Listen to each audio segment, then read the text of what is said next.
Professor Nelson Marconi, para o senhor, estudando a economia brasileira e vendo as relações Brasil e Estados Unidos, eu acho que, não sei o que o senhor considera também, se houve ou não surpresa da forma como foi caminhado, que teria tarifas, a gente sabe, isso faz parte também de um jogo doméstico do Trump. É bom lembrar que ele não está falando só para o público externo, principalmente está falando para um público interno, né?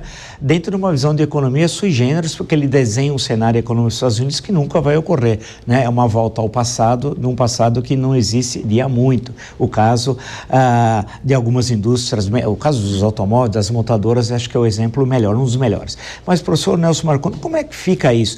E nós, nessa história toda, como responder? Vamos dar uma de Policarpo Quaresma, do ultranacionalismo, não vamos mais usar expressões em inglês no nosso cotidiano, só o Tupi-Guarani, alguma coisa do tipo, né? O grande clássico do Lima Barreto, leiam o Trecho e Fim de Policarpo Quaresma, ou vamos sentar de forma madura, afinal somos uma das maiores economias do mundo, e discutir com os Estados Unidos. Boa noite para todo mundo que está nos assistindo. Boa noite, Vila. Boa noite, Lácer. Boa noite, Roberto. O Dumas, desculpe.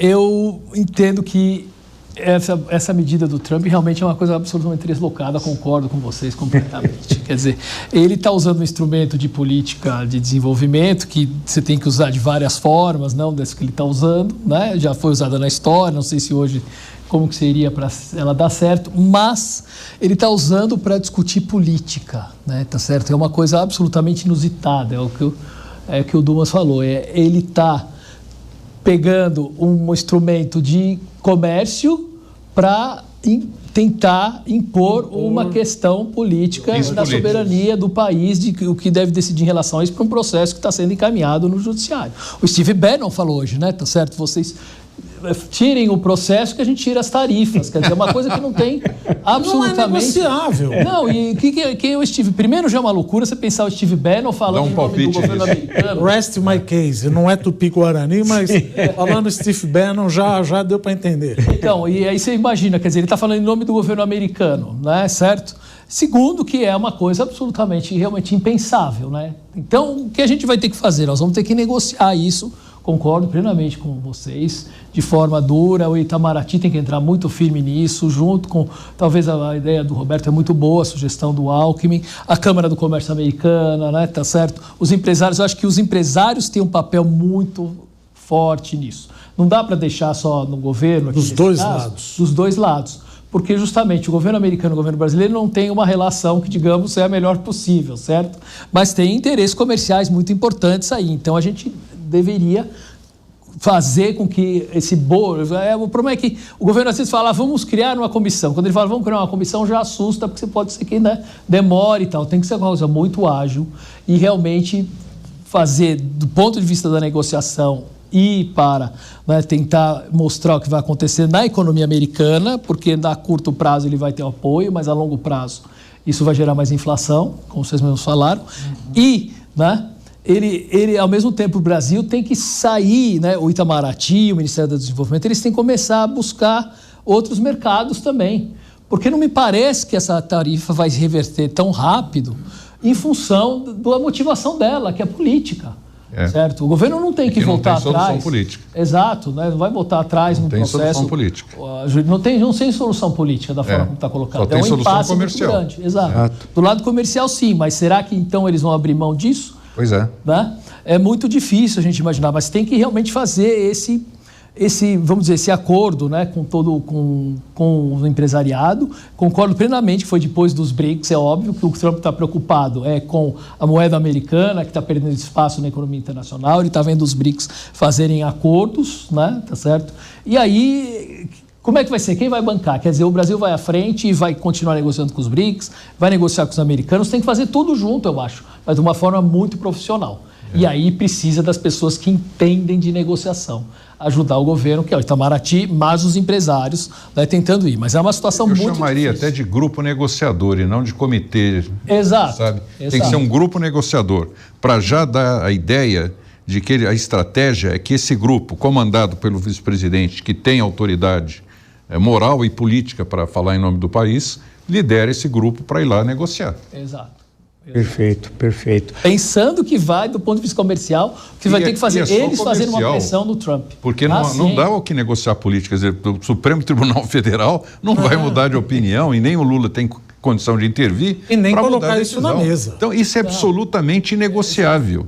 Ele entrou, se é esse o caminho, não há negócio. Exato. A chance quer dizer, de sucesso são os empresários americanos mostrarem para o Trump a besteira que ele está fazendo. Até porque, deixa eu colocar um outro ponto aqui importante, Lógico. Nelson, que é o seguinte: grande parte desses produtos que você citou são produtos, Roberto, que são produtos intermediários, que são usados pela indústria americana na produção de produtos finais. Outros produtos, exato. Setor de aço, alumínio, peças e componentes para a indústria automobilística, etc.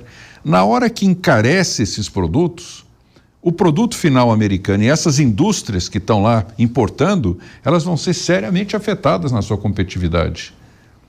E vão perder competitividade para outros países que não estão com tarifa.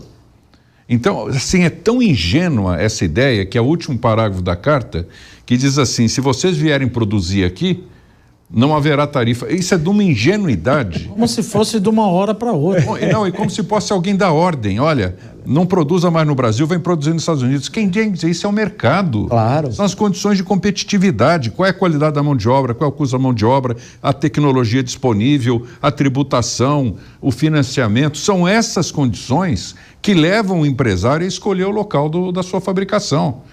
E os Estados Unidos hoje não é um local, mas hoje não é nem confiável.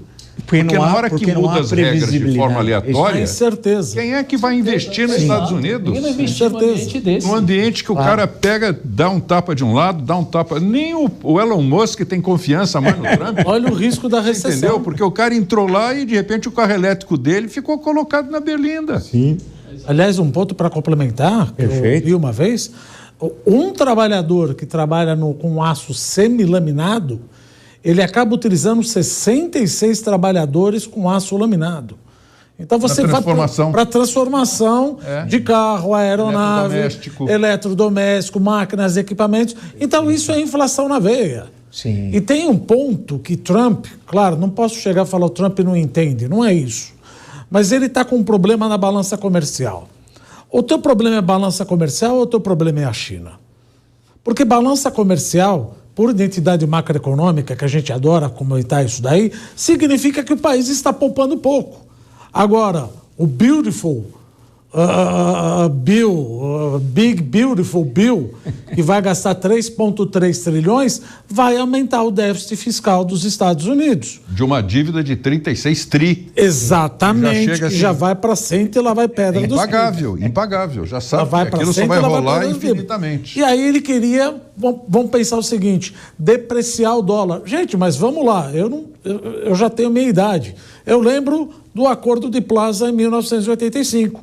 Ronald Reagan falou, olha, os G5 mais os Estados Unidos, Alemanha Ocidental, França, Reino Unido, Japão, Canadá e os Estados Unidos têm que entrar vendendo dólar para depreciar o dólar porque eu quero mudar minha balança comercial. Só que morria Konstantin Chernenko, morria Yuri Andropov, morria... Konstantin Chernenko, Yuri Andropov, Leonid Brezhnev, entrava Gorbachev.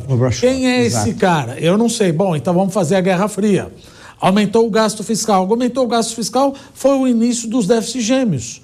Então, a despeito da depreciação do dólar e a apreciação das moedas do G5, Ronald Reagan acabou com déficit nas contas externas maior ainda, da ordem de 5%. Então, isso é uma falha de conhecimento de macroeconomia crônica, básica. E crônica. Não é com tarifa que você resolve isso. É poupando. É a mesma coisa, você está em pleno emprego. Eu te dou mais dinheiro. O que vai acontecer se eu estou em pleno emprego e eu não consigo produzir? Ora, eu vou comprar do vizinho. Para transformar o economês numa linguagem bem padrão. Ou seja, se você não poupar, você vai continuar com essa guerra por muito tempo. Então nós vamos voltar aqui quase que semanalmente para dizer, com essas políticas tarifárias, que ele quer endereçar o que ele fez uma análise correta, estou em déficit comercial, sim, mas o remédio que ele está usando é completamente equivocado.